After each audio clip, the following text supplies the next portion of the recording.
माझं मत आहे ते सुप्रीम कोर्टाचा निकाल आहे तो लागेल, पण आता मशालीचा प्रचार हा घरोघरी करा.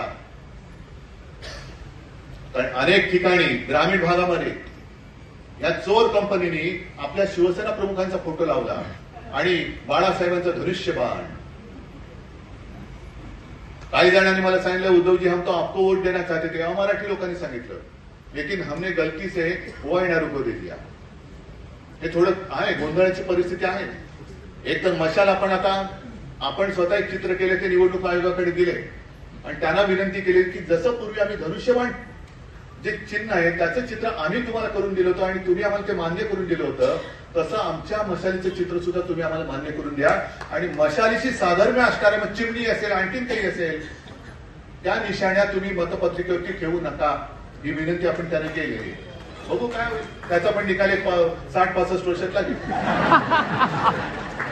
पण तोपर्यंत आपली मशाल जी आहे ती घरोघरी पोहोचलीच पाहिजे. कारण लोकांच्या मनात राग आहेच. अगदी मराठी असो, अमराठी असो, अगदी मुस्लिम लोक सुद्धा खूप मोठ्या प्रमाणात आपल्यासोबत आले, ख्रिश्चन्स आलेले आहेत, ख्रिश्चन पण आले, मुसलमान पण आलेले आहेत.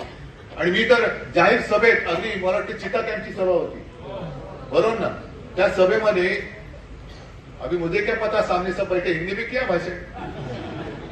अचानक मला, कारण समोर जी गर्दी होती, जिथपर्यंत नजर जात होती तिथपर्यंत सगळी गर्दीच गर्दी, घरं दारं सगळी, फुटपाथ तर भरलेच होते, सगळी गर्दी. आणि त्याच्यात मला कळलं की 90% जास्त वस्ती ही इथे मुस्लिम बांधवांची, मुस्लिम समाजाची. मग मी त्यांना सरळ विचारलं, आपको लगता है की मैंने हिंदुत्व छोड़ा? सगळ्यांनी सांगितलं नाही. मग मी त्यांना सांगितलं, क्या मेरा हिंदुत्व आपको मंजूर है या नहीं? सगळे म्हणाले हो.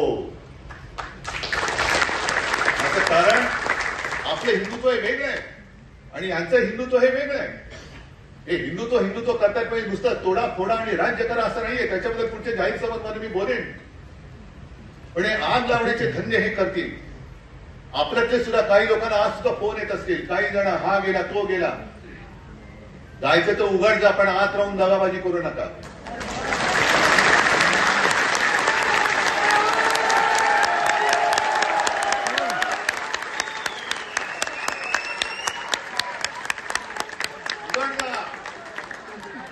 मी आणि माझा शिवसेना प्रमुखांनी जोडून दिलेले शिवसैनिक राहतील, त्यांना घेऊन मी लढाई जिंकून दाखवेन.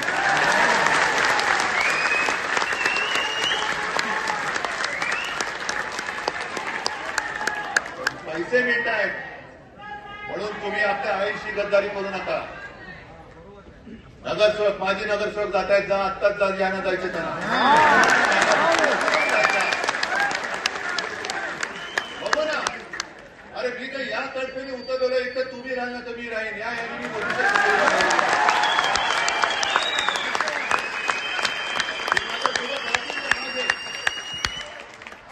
समोर राहतील ते समोरचे माझे शत्रू. आणि हेच तर आपण असं म्हणतो, बघ गीतेमध्ये हेच तर सांगितलेलं आहे. गीतेचं सार दुसरं काय असू शकेल. ज्या वेळेला अर्जुनाने पाहिलं की अरे माझे सगळे स्वरे, माझे नातेवाईक माझ्या समोर आहेत, यातना होणं स्वाभाविक आहे, मलाही यातना होत नसतील. कालपर्यंत माझ्या घरामधली सगळी लोक हे माझ्या घरावरती चालून येत आहेत. अगदी त्या अनिल देशमुखांनी सांगितले की कसं मला आणि आदित्यला तुरुंगात टाकण्यासाठी या फडणवीसाचे डाव होते. सगळं मी सहन करून जिद्दीने उभा राहिलेला आहे. तर तू तरी राहशील तर मी तरी राहील.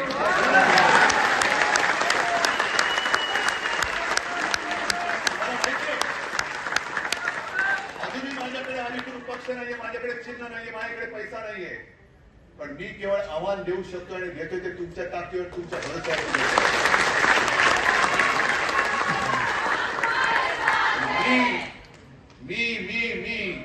मी म्हणजे मी नाही, मी म्हणजे तुम्ही आहात. दिल्लीच्या छातीमध्ये धडकी भरली आहे ती उद्धव ठाकरेची नाही,